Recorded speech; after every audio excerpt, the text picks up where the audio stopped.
Hi friends, Lavanya నాటుకోళ్ల పెంపకం. మేము గత వీడియోలో కోళ్ళ పెంపకం స్టార్ట్ చేసినప్పుడు ప్రాబ్లమ్స్ ఎలా వస్తున్నాయి అనేది చెప్పడం జరిగింది.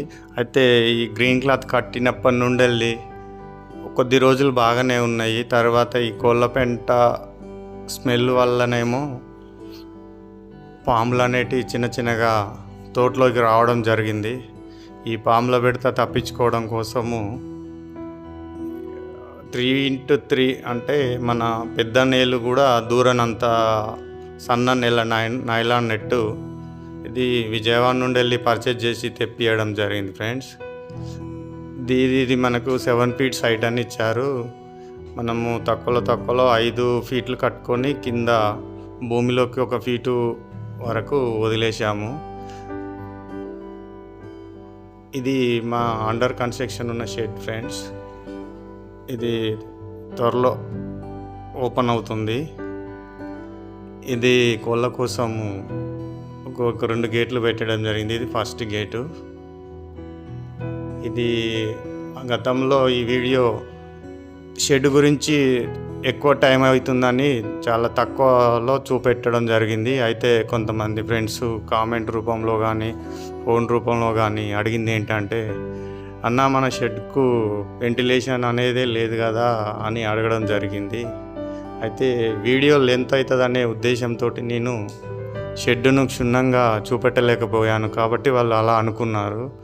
ఇది మన బ్యాక్ సైడ్ వెంటిలేషన్, ఇది ఫ్రంట్ సైడ్ వెంటిలేషన్. ఇది ఫ్రంట్ సైడ్ వెంటిలేషను. ఇది ఫ్రంట్ సైడ్లో 2వ గేట్ ఫ్రెండ్స్. అటు పెద్ద కోళ్ళు, ఇటు చిన్న కోళ్ళు ఉంటాయి. ఇది మన వెంటిలేషన్ కోసం జాలీలు ఇట్లా ఫ్రేమ్ లాగా తయారు చేయడం జరిగింది. అయితే ఈరోజు అనుకోకుండా వర్షం పడడం వల్ల వర్క్ అనేది ఎక్కడికక్కడికి ఆగిపోయింది ఫ్రెండ్స్. కాబట్టి ఇది మళ్ళీ ఒక 1 or 2 days టైం తీసుకోవాల్సి వస్తుంది. ఈ ఫ్రేమ్స్ అయితే చేయడం జరిగింది, కానీ ఫ్రేమ్స్ ఎక్కేయలేకపోయారు. ఫ్రంట్ బ్యాక్ ఈ ఫ్రేమ్స్ అనేటివి కాగానే షెడ్లోకి మనం కోళ్ళను తోలడం జరుగుతుంది. ఈ సొరకాయలు ఏంటంటే మన కోళ్ళు కొంచెం ఇవి సొరకాయ గుజ్జును ఇష్టంగా తింటున్నందున ఆల్మోస్ట్ ఫ్రెష్ సొరకాయలే తీసుకురావడం జరిగింది. ఈరోజు కొద్దిగా చాలా జల్లులు వర్షాలు ఉండడం వల్ల అన్ని కోళ్ళు రూమ్లోకి వెళ్ళట్లేదు. వర్షంలో తడుచుకుంటూ కూడా అందులోనే తిరుగుతున్నాయి, అందులోనే ఆడుతున్నాయి. కాబట్టి కొద్దిగా డల్లుగుండి వర్షానికి ఎక్కడెక్కడ నిలబడడం జరిగింది ఫ్రెండ్స్. ఇలా బావి గట్టున ఇటు మన పక్కెంబడి ఇక లైట్గా తిరుగుతూనే ఉన్నాయి. ఈ చిన్న జల్లులు ఇక మనకి జూన్ జూలై అంతవరకు ఇక ఓపెన్ రేంజ్లో తిరిగే కోళ్ళకు వచ్చే సమస్యలు అనేవి common.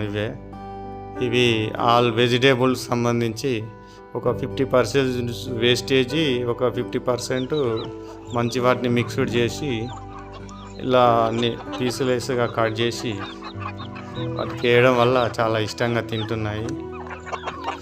Almost first of all టమాటా శాతాన్ని కంప్లీటెడ్గా తింటూ రిమైనింగ్ టమాటాలు కంప్లీట్ అయిన తర్వాతనే దోస,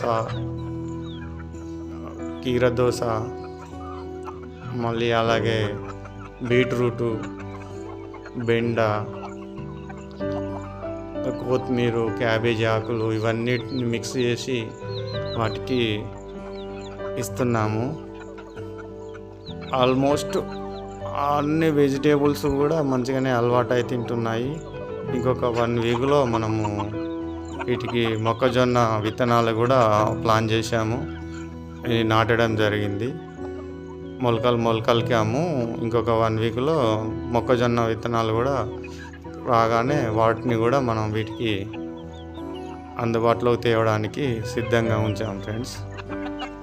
ఇప్పుడు వరకు అయితే ఆల్మోస్ట్ ఒక 10% కూడా నేను ఫీడ్ ఇవ్వట్లేదు వీటికి. Only vegetables and evening just only జొన్నలు ఇస్తున్నాను. రిమైనింగ్ ఇప్పుడు వర్షాలు పడినందున మనకు ప్లస్ పాయింట్ ఏంటంటే కంప్లీట్ చేసి ఆల్మోస్ట్ ఒక 5 మినిట్స్లోనే అన్నీ కంప్లీట్ చేయడం జరిగింది. వీటికి ఆల్మోస్ట్ మనము ఈ చెట్ల మొదట్లో బాయిగట్టున ఉన్నటువంటి రాగడి మన్ను తెచ్చిపోయడం వల్ల ఈ వర్షాకాలంలో మంచిగా అవి నాని ఆ రాగడి మన్నును తవ్వుకొని అందులో ఉన్న ఎర్రలు చిన్న చిన్న పురుగులు అవి ఆల్మోస్ట్ అవే తింటున్నాయి. ఇప్పుడు సపరేట్గా దానా అనేది అయితే నేను ఇవ్వట్లేదు. నాకు అసలు ఒక 80 కోళ్ళు పెద్దవి, ఒక 20-25 పిల్లలు ఉన్నా కానీ నాకు ఒక డైలీ కేజీ జొన్నలు కూడా నేను ఇవ్వట్లేదు వీటికి. ఈ కంప్లీట్గా ఓపెన్ రేంజ్లోనే తిరిగి వాటంతట అవే ఆహారం